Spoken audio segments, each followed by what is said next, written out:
మీ ఎలాంటి వ్యాపార ప్రకటనలకైనా వెంటనే మా ఛానల్ సంప్రదించండి. అందరికి నమస్కారం. ప్రస్తుతం మనతో పాటు ఉన్నారు ప్రముఖ ఆధ్యాత్మికవేత్త జ్యోతిష పండితులు రామదాస్ శర్మ గారు. గురుగారితో మాట్లాడదాం. నమస్తే గురుగారు. నమస్కారం.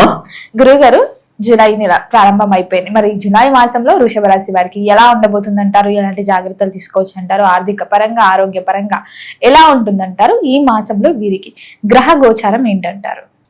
తప్పకుండా అమ్మా. ఇప్పుడు ముందు ఈ వృషభ రాశి వారికి గోచారం ఫలితాలు చెప్పే ముందు మనం ముందు గ్రహగతి చూద్దాం. ఫస్ట్ దీనిలో ఏంటంటే గోచార ఫలితాలు చూసే ముందు, రాశి ఫలితాలు చూసే ముందు రెండు ముఖ్యంగా చూసుకోవాలి. ఒకటి ఏంటంటే పెద్ద గ్రహాలు, అంటే స్లోగా మూవే గ్రహాల గురించి చూసుకోవాలి. తర్వాత చంద్రాష్టమం ఎప్పుడుందో చూసుకోవాలి. ఇక్కడ స్లోగా మూవే గ్రహాల గురించి చూసుకుంటే శని భగవానుడు మీనంలో ఉన్నారు, అంటే 11వ స్థానంలో ఉన్నాడు వీళ్ళకి. తర్వాత కేతు వీళ్ళకి 4వ స్థానంలో ఉన్నాడు. అంత రాహువు 10వ స్థానం, దశమ స్థానంలో ఉన్నాడు. తర్వాత బృహస్పతి 3వ స్థానంలో ఉన్నాడు. ఇది పెద్ద గ్రహాల యొక్క స్థితి. తర్వాత చంద్రాష్టమం కూడా అవుతుంది వీళ్ళకి. చంద్రాష్టమం వీళ్ళకి ఈ మాసాంతంలో అవుతుంది. ఒకసారి ఆ డేట్స్ చెప్తాను నేను. అది 27, 28 ఆ ప్రాంతంలో అవుతుంది చంద్రాష్టమం. చంద్రాష్టమం జాగ్రత్తగా ఉండాలి. అయితే ఇప్పుడు ఈ దీన్ని తీసుకుంటే వీళ్ళకి వృషభ రాశిలోనే ఇప్పుడు కుజుడు స్థితి పొంది ఉన్నాడు. ఇప్పుడు అంటే కుజుడు వీళ్ళకి వృషభ రాశి వాళ్ళకి 12వ స్థానాధిపతి, మరి తర్వాత 7వ స్థానాధిపతి. 7, 12 ఎప్పుడైతే కనెక్షన్ వచ్చిందో వీళ్ళకి కొంచెం కలత ఉంటుంది వీళ్ళకి. లగ్నంలో రాశిలో ఎప్పుడైతే కుజుడు ఉంటాడో కొంచెం ఆందోళన ఎక్కువ ఉంటుంది. తర్వాత కొంచెం అగ్రెసివ్ యాటిట్యూడ్ కొంచెం బాగా ఎక్కువ వస్తుంది వీళ్ళకి, కోపం ఎక్కువ వస్తుంది. ఆ విషయంలో కొంచెం జాగ్రత్త తీసుకోవాలి వీళ్ళు. అయితే 2వ స్థానంలో రవి ఉన్నాడు. రవి 4వ స్థానాధిపతి కాబట్టి అంటే వీళ్ళకి రియల్ ఎస్టేట్ సంబంధించిన మ్యాటర్స్లో, ఆస్తి సంబంధించిన మ్యాటర్స్లో కొంచెం ధన రాబడి ఎక్కువ వచ్చే అవకాశం ఉంది వీళ్ళకి, వృషభ రాశి వాళ్ళకి ఉంది. అయితే ఇప్పుడు 5వ తారీఖు బృహస్పతితో కూడిన శుక్రుడు దీనికి 4వ స్థానానికి వెళ్తున్నాడు. 3 నుంచి 4కు వెళ్తున్నాడు. అప్పుడు శుక్రుడు కేతువుతో కలుస్తాడు వీళ్ళకి, 4వ స్థానంలో కేతువు. పైగా ఏంటంటే శుక్రుడు వీళ్ళకి రాష్ట్రాధిపతి కూడా. ఇప్పుడు రాష్ట్రాధిపతి పైగా వీళ్ళకి చాలా ఇంపార్టెంట్ గ్రహం వృషభ రాశి వాళ్ళకి ఇంపార్టెంట్. ఎప్పుడైతే కేతువుతో కలుస్తాడో 4వ స్థానంలో కొంచెం కన్ఫ్యూషన్ ఉంటుంది వీళ్ళకి. అంటే రాబడి ఉన్నప్పటికీ కూడా రియల్ ఎస్టేట్ రంగంలో ఈ ముఖ్యంగా ఈ వ్యాపారం చేసే వాళ్ళకి, రియల్ ఎస్టేట్ వ్యాపారము, తర్వాత మీడియాలో ఉన్న వాళ్ళకి, సినిమా రంగంలో ఉన్న వాళ్ళకి, చేసే వాళ్ళందరికీ కన్ఫ్యూజన్తో కూడిన ప్రోగ్రెస్ ఉంటుంది. ప్రోగ్రెస్ అయితే ఉంటుంది, డెఫినెట్గా రాబడి ఉంటుంది. అయితే మల్టిపుల్ చాయిసెస్ ఉన్నప్పుడు, ఎక్కువ చాయిసెస్ ఉన్నప్పుడు వాటిలో ఏది సెలెక్ట్ చేసుకున్న కన్ఫ్యూజన్ చాలా ఎక్కువ ఉంటుంది వీళ్ళకి. అది కొంచెం జాగ్రత్తగా ఆలోచించి నిర్ణయం తీసుకుంటే బాగానే ఉంటుంది. రవి 2వ స్థానంలో ఉన్నాడు కాబట్టి, 4వ స్థానంలో 2లో ఉన్నాడు కాబట్టి ఈ స్థిరాస్తుల నుంచి ఆదాయము ఇట్లాంటి వాటి వల్ల ప్రయాణాలు కూడా లాభిస్తాయి వీళ్ళకి. అది కూడా బాగానే ఉంటుంది. పైగా ఇప్పుడు 3వ స్థానంలో బుధుడు ఉన్నాడు వీళ్ళకి. బుధుడు తర్వాత శుక్రుడు, గురువు. శుక్రుడు 5వ తారీఖు దాకా ఉంటాడు. మళ్ళీ బుధుడు 8వ తారీఖు మళ్ళీ వెనక్కి వచ్చేస్తాడు, 2వ స్థానానికి వస్తాడు. అప్పుడు రవి బుధుడు కలిసి ఉంటారు. ఇప్పుడు బుధాదిత్య యోగం ఉంటారు, రాశిలో ఫామ్ అవుతుంది. అప్పుడు 8వ తారీఖు తర్వాత వీళ్ళకి ఇంకా రాబడి ఇంకా పెరిగే అవకాశం ఉంది. తర్వాత వీళ్ళకి చెప్పుకోదగిన పరిణామాలు ఏంటంటే వీళ్ళకి 10వ స్థానంలో రాహు ఉన్నాడు ఇప్పుడు. దాని ద్వారా ఏంటంటే వృత్తిపరంగా వీళ్ళకి బాగుంటుంది. ఎందుకు బాగుంటుందంటే ఏకాదశ స్థానంలో శని భగవానుడు ఉన్నాడు వీళ్ళకి.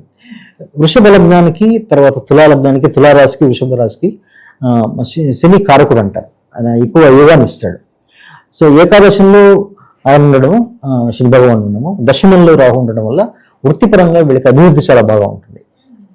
అయితే ఇక్కడ వీళ్ళకి బృహస్పతి వల్ల కొంచెం నష్టం ఉంది. బృహస్పతి ఈ వృషభ లగ్నానికి, తులా లగ్నానికి కారకుడు కాదు, మిగతా వాటికి కానీ. బట్ తులా లగ్నానికి, తర్వాత వృషభ లగ్నానికి, వృషభ రాశికి, కన్యా రాశికి కారకుడు కాదు. దానివల్ల ఏంటంటే సోదరులతో కొంచెం, తోబుట్టువులతో కొంచెం వివాదాలు వచ్చే అవకాశం ఉంది. దూర ప్రయాణాలు ఎక్కువ ఉంటాయి వీళ్ళకి, అటు ఇటు మూమెంట్స్ ఎక్కువ చేయొచ్చు అంటారా? దూర ప్రయాణాలు చేయొచ్చు కానీ ఉంది, ఎందుకంటే బుధుడు అక్కడే ఉన్నాడు కాబట్టి రాబడి వస్తుంది.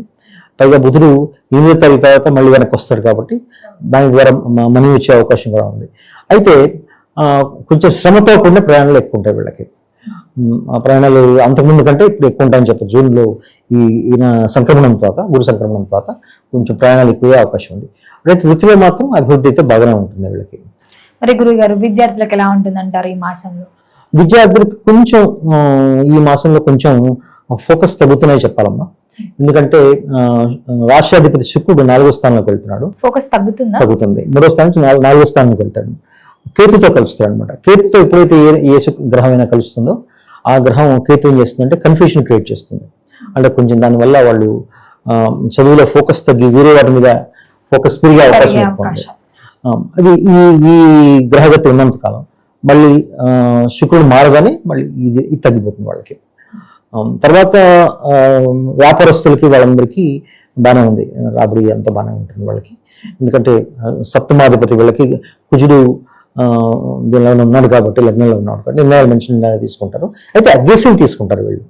అయితే వీళ్ళకి శని భగవాన్ బలము రాహు బలం ఉంది కాబట్టి అగ్రెసివ్గా నిర్ణయాలు తీసుకున్నా అవి నెగిటివ్ రిజల్ట్స్ వచ్చే అవకాశం తక్కువ ఉంటుంది వీళ్ళకి. వ్యాపారస్తులకి అయితే బాగానే ఉంది. దూర ప్రయాణాలు కూడా చేస్తారు, వాళ్ళు వృత్తి చేస్తారు. మరి గురుగారు, ముహూర్తాల సీజన్ స్టార్ట్ అయిపోయింది, మరి ఎవరికైతే వివాహం జరగలేదు వారికి వివాహ యోగం ఉందంటారా? వివాహ యోగం ఉందమ్మ, ప్రయత్నం చేయొచ్చు. ఎందుకంటే సప్తమాధిపతి వీళ్ళకి కుజుడు లగ్నంలోనే ఉన్నాడు. సప్తమ స్థానాన్ని చూస్తున్నాడు కాబట్టి మూవ్ అయ్యే ఛాన్స్ ఉంది, బాగానే మూవ్ అవుతాయి కూడా. తర్వాత మిగతా గ్రహగతి కూడా బాగానే ఉంది, వృషభ రాశి వాళ్ళకి బాగానే ఉంది. అయితే వీళ్ళు తీసుకోవాల్సిన జాగ్రత్త ఏంటంటే 27 జూలై 28 జూలై నుంచి చంద్రాష్టమం వస్తుంది వాళ్ళకి. ఆ సమయంలో ఏంటంటే చంద్రుడు వీళ్ళకి 3వ స్థానాధిపతి, 3వ స్థానాధిపతి. 3వ స్థానాధిపతి ఎవరిని సూచిస్తాడంటే తోబుట్టువులు, తర్వాత దగ్గర ప్రయాణాలు, దూర ప్రయాణాలు కాకుండా దగ్గర ప్రయాణాలు, వాటిని సూచిస్తాడనమాట. ఎప్పుడైతే చంద్రాష్టమం వస్తుందో వీళ్ళకి కొంచెం తోబుట్టువులతో మనస్పర్ధలు వచ్చే అవకాశం ఉంది, ప్రయాణాలు పెరిగే అవకాశం ఉంది. ఇది 3వ స్థానం చాలా బలంగా ఉంది వీళ్ళకి, ఎందుకంటే ఎక్కువ గ్రహాలు ఉన్నాయి కాబట్టి ఏంటంటే కొంచెం ప్రయాణాలు ఎక్కువ అవకాశం ఉంది. దాని ద్వారా కొంచెం మానసిక ఒత్తిడి, అలసట అవన్నీ వచ్చే అవకాశాలు కొంచెం ఎక్కువ ఉంటాయి. ఎప్పుడంటే ముఖ్యంగా 27 జూలై నుంచి 28 జూలై మధ్యలో ఈ 2 రోజులు ఆ 2 రోజులు వాళ్ళు జాగ్రత్త తీసుకుంటే ఈ ప్రమాదం అన్న కానీ ఈ అసౌకర్యం నుంచి వాళ్ళు ఈ మానసిక ఆందోళన నుంచి బయటపడవచ్చు. వాళ్ళు కుటుంబ వాతావరణం ఎలా ఉంటుందంటారు? కుటుంబం పట్ల ఎలాంటి జాగ్రత్తలు తీసుకోవచ్చు అంటారు? కుటుంబ వాతావరణం బాగానే ఉంటుంది మా వాళ్ళకి. ఎందుకంటే 4వ స్థానాధిపతి 2లో ఎప్పుడైతే రవి, కుటుంబ స్థానం బాగానే ఉంది. పైగా బుద్ధుడు కూడా 8వ తారీఖు దాకా కుటుంబ స్థానానికి వస్తున్నాడు ఆయన. కాబట్టి కుటుంబ వాతావరణం బాగానే ఉంటుంది, ఆనందకరంగానే ఉంటుంది వాళ్ళకి, అదేమీ ఇబ్బంది లేదు. మరి ఎవరైతే పెట్టుబడులు పెట్టాలి, కొత్తగా వ్యాపారం స్టార్ట్ చేయాలి అనుకుంటుంటారు కదా, ఈ మాసంలో చేయొచ్చు అంటారా? బాగుంటుంది అంటారా? చేసుకోవచ్చు. మరి గురుగారు, సహజంగా ఈ రాశి వారి స్వభావం ఎలా ఉంటుంది అంటారు? వృషభ రాశి అనేది భూమి తత్వం వాళ్ళది. అంటే ఈ రాశిలో 4 తత్వాలు ఉంటాయి. భూమి తత్వ రాశి కాబట్టి వీళ్ళకి కొంచెం సహనం ఎక్కువనే చెప్పాలి. వీళ్ళకి అంటే బాధల్ని భరించే తత్వం వీళ్ళకి ఎక్కువ. కొంచెం అంత తొందరపడదు, ఏ విషయంలో తొందరపడదు. అయితే వీళ్ళు మంచి రొమాంటిక్గా ఉంటారు వృషభ రాశి వాళ్ళు. ఎందుకంటే శుక్రుడు రాశ్యాధిపతి కావడం వల్ల వీళ్ళకి ఆ తత్వం వస్తుంది. ఏదైనా సరే ఆ యాంగిల్ నుంచే చూస్తారు వాళ్ళు. అయితే మిగతా గ్రహగతిని బట్టి వాళ్ళు యాక్చువల్ చెప్పొచ్చు, కానీ జనరల్గా అయితే వీళ్ళు మంచి సహనపరులు, మంచి కళాత్మకమైన హృదయం కలిగిన వాళ్ళని చెప్పొచ్చు వాళ్ళు. మరి గురుగారు, ఈ మాసంలో వీరు ఏ దైవ నామస్మరణ చేస్తే బాగుంటుందంటారు? ఎలాంటి పరిహారాలు చేస్తే మాసం అంతా కలిసి వస్తుంది? వీళ్ళకన్నా ముఖ్యంగా ఏంటంటే సుబ్రహ్మణ్యేశ్వర స్వామి, గణపతి ఆరాధన చేయాలి వీళ్ళు. సుబ్రహ్మణ్యేశ్వర స్వామి ఎందుకంటే కుజుకు సంబంధించిన దోషాలను తొలగించుకోవడం, ఎందుకంటే కుజు రాశిలోనే ఉన్నాడు కాబట్టి ఆ సంబంధించిన దోషాలు తొలగించుకోవడానికి ఆరాధన చేయాలి. తర్వాత గణపతి ఆరాధన చేయాలంటే కేతు యొక్క దుష్ప్రభావాల నుంచి తప్పించుకోవడానికి గణపతి ఆరాధన చేయాలి. లేదు కేతుకు సంబంధించిన శ్లోకాలైనా చదువుకోవచ్చు వీళ్ళు. అయితే అధిదేవతలు వీళ్ళు కాబట్టి వీళ్ళకి సంబంధించిన ప్రార్థనలు ఆరాధన చేస్తే వాళ్ళ గ్రహాలకు సంబంధించిన దుష్పరిణామాలు వీళ్ళకి బాగా తగ్గిపోతాయి. ఓవరాల్ చూస్తే వీళ్ళకి జూలై మాసం బాగానే ఉంటుందని చెప్పాలి వృషభ రాశి వాళ్ళకి. గురుగారు, మొత్తం మీద జూలై మాసంలో వృషభ రాశి వారికి ఎలా ఉంది, ఎలాంటి జాగ్రత్తలు తీసుకోవాలి, ఏ దైవ నామస్మరణ చేయాలో తెలియజేసినందుకు ధన్యవాదాలండి. ధన్యవాదాలమ్మా.